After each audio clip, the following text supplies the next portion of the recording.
Hey, I'm Chris Velasco. And I'm Darrell and Chris. Today we're looking at the Moto G. Welcome to Fly or Die.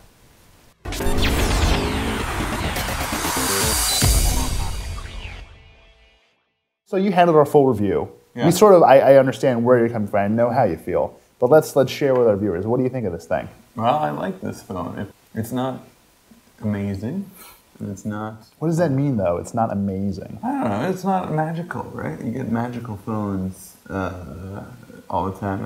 That's like the Jobsian term for phones. Sure. So magic equals flagship, then? Yeah, magic equals flagship, but this phone is like the phonesy phones. This is the one where I think the generation is sort of done where they want, whatever, a Nokia with like a keyboard and that's it. And people actively want that. But I think this is the next version of that. Like, this is the phone for my parents who are like, I want a phone that just is a phone and does everything I need. No, I mean, I generally agree with you. I really like this thing. We've talked about this a bit before, and I think it's in a lot of ways like the platonic ideal of a smartphone, right? Like, it's not meant... But it can't be the ideal. Why is that? Because it's so it embodies compromised. It's compromised, regardless of the fact of whether it's like good or not, right? Sure, but the thing that you kind of have to bear in mind when you're coming into this is that one day's flagship is the next day's, low-tier, like, bargain basement device. Right. This is just sort of caught in the middle. And it's, in terms of performance, in terms of what it brings to the table, sure, it's not going to be the greatest thing out there, but it's cheap and it works, and that's going to be a big draw for a lot of people. Yeah, it's perfectly adequate. It excels, I would say, at being adequate. It excels at being adequate, that's right. Yeah, there are other phones that are adequate, but this one is perfectly adequate. Cool. Yeah.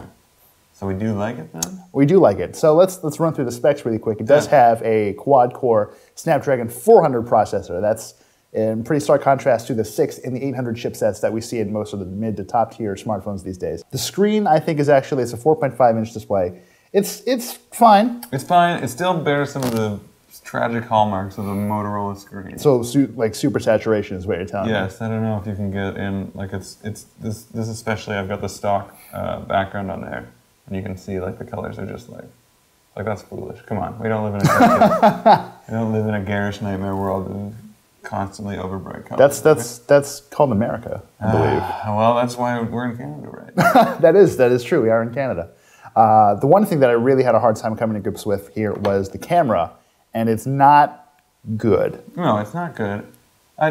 It's a 5-megapixel shooter. We'll preface it with that. Up, like, anticipating a good camera out of an Android phone, which is maybe sad, but I don't know. Like, what's the Sony one?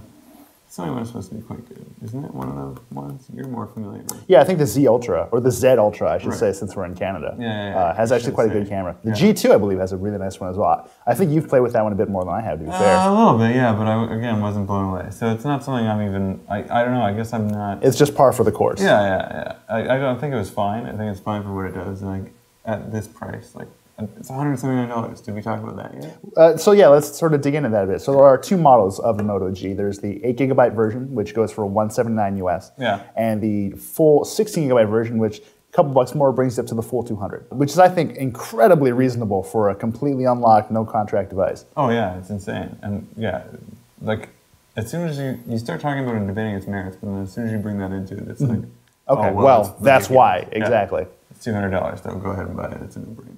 So with that being said, would you buy one?